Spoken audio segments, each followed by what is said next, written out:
नमस्कार, मेरा नाम है राज के वर्मा और आप देख रहे हैं रिपोर्टर जी। आज बात करते हैं हरियाणा के जयचंदों।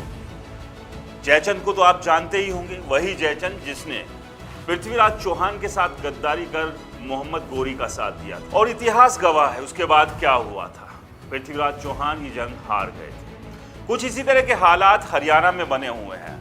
हरियाणा में लोकसभा चुनाव के बाद एक अजीब सी हलचल जो है पूरे बीजेपी में, हरियाणा सरकार में मची हुई है। और इसके पीछे की वजह ये है कि हरियाणा सरकार और बीजेपी का ये आरोप है, बहुत सारे अधिकारियों ने मिली भगत कर विपक्ष का साथ दिया है लोकसभा चुनाव में बीजेपी को हराने के लिए। इस तरह के आरोप अब लगातार लग रहे हैं और इन्हीं आरोपों के साथ एक बड़ा तूफान हरियाणा में आया हुआ है।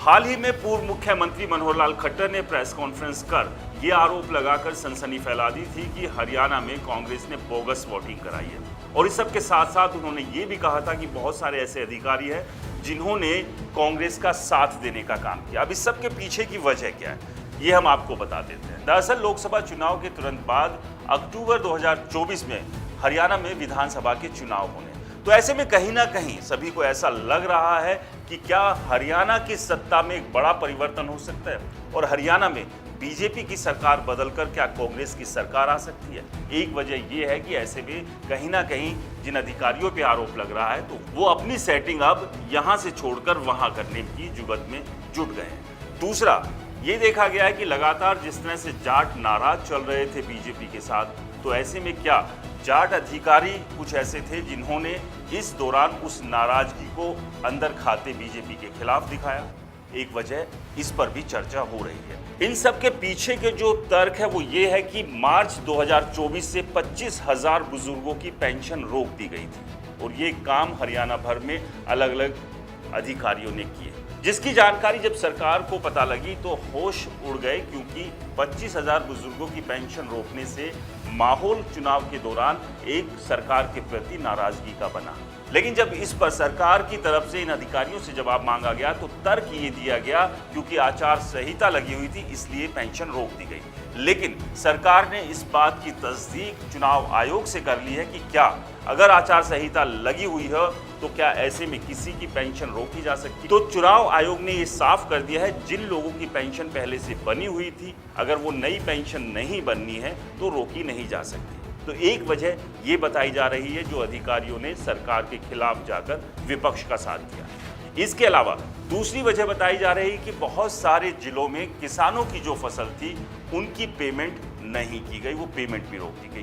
पहले से ही किसान सरकार से, केंद्र सरकार से नाराज थे और ऐसे में किसानों की फसल की जो पेमेंट उन्हें समय पर नहीं मिली वो रोकी गई। उससे किसानों के बीच नाराजगी और ज्यादा बढ़ गई। इस सब के अलावा तीसरी बड़ी वजह जो बताई जा रही है वो ये है कि अलग अलग जिलों में बहुत सारे लोगों के पास डिपार्टमेंट्स के नोटिस गए जिसमें कहा गया स्टिल्ट प्लस 4th फ्लोर के जिन्होंने इमारतें बनाई हैं उनके 4th फ्लोर को तोड़ा जाएगा। और इस तरह की खबरें अभी भी लगातार चल रही है जिसको लेकर अब सरकार की तरफ से सफाइयां भी दी जा रही है। तो ये तीन मुख्य ऐसे कारण रहे जिसके चलते बीजेपी सरकार को ये शक है कि इन अधिकारियों ने जानबूझकर इस तरह का काम किया ताकि सरकार के प्रति, बीजेपी के प्रति लोगों की नाराजगी बने और ये नाराजगी लोग वोट के जरिए दिखाने का काम करें। ये तीन वजह है जिसको लेकर अब लगातार बहुत सारे अधिकारियों के ऊपर आरोप लग रहे हैं। और इतना ही नहीं, सरकार ने बकायदा इन अधिकारियों की एक लिस्ट भी बना ली है जिन्होंने अलग अलग जिलों में अपने अपने पद पर रहते हुए सरकार यानी कि बीजेपी सरकार के खिलाफ खेला करने का काम किया और विपक्ष का साथ दिया। इस सब के अलावा दूसरे जयचंद की भी बात करते हैं और ये दूसरे जयचंद है बीजेपी पार्टी के भीतर के लोग।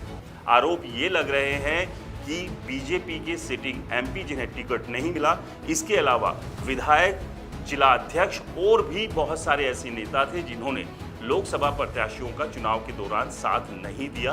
अंदर खाते उनकी काट करने की कोशिश की गई। आपको याद होगा सोनीपत के प्रत्याशी बीजेपी के मोहनलाल बड़ोली, उन्होंने बकायदा प्रेस कॉन्फ्रेंस कर इस बात के आरोप लगाए कि मौजूदा सांसद और उनके साथियों ने मिलकर उनकी काट करने की कोशिश की और इसकी भी लिस्ट अब बीजेपी तैयार कर रही है। तो क्या बीजेपी के जयचंदों की वजह से हरियाणा में बीजेपी के लिए मुश्किलें पैदा हो सकती है? तो ये अपने आप में बड़ा सवाल है। इस पूरे विवाद और इस पूरे मामले को लेकर आपकी क्या राय है, हमें कमेंट्स कर जरूर बताएं।